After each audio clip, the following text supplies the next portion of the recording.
तर त्यांनी आत्ता पण मी एक सनातनी विचाराचा आहे. मी त्यांना सांगितलं देश हा संविधानावर चालतो.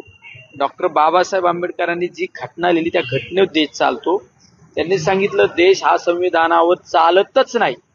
नमस्कार, तुमच्या सर्वांचं स्वागत करतोय आपल्या चॅनलवर. मित्रांनो, गेल्या काही दिवसापूर्वी आपल्या देशाचे सरन्यायाधीश म्हणजे चीफ जस्टिस ऑफ इंडिया असणारे B.R. गवई यांच्यावरती ज्या एका समाजकंटकाने ज्या हल्ला केला होता, न्यायालयामध्ये एका केसची सुनावणी चालू असताना त्यांच्यावरती बूट फेकला होता आणि बूट फेकल्यानंतर जो आहे त्याने त्या ठिकाणी अपमान केला होता. परंतु यानंतर जे आहे यावरती अनेक राजकीय नेत्यांनी व्यक्त होणं टाळलं किंवा अनेक जणांनी यावरती व्यक्त होण्यास प्रयत्न देखील केला नाही. परंतु या उलट जे आहे मित्रांनो, राष्ट्रवादी काँग्रेस पक्षाचे खासदार असणारे शरद पवार यांचे खासदार असणारे निलेश लंके हे थेट त्या ठिकाणी व्यक्त झाले.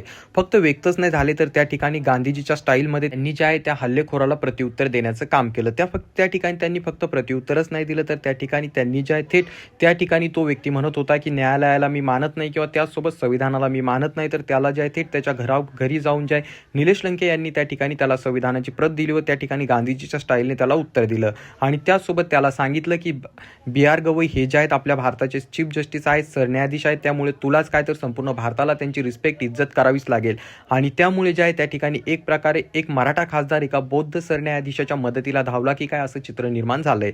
तरी तुम्हाला याबाबत काय वाटतं खाली कॉमेंट करून सांगा. चॅनलवरती नवीन असाल तर चॅनलला नक्कीच सबस्क्राईब करा.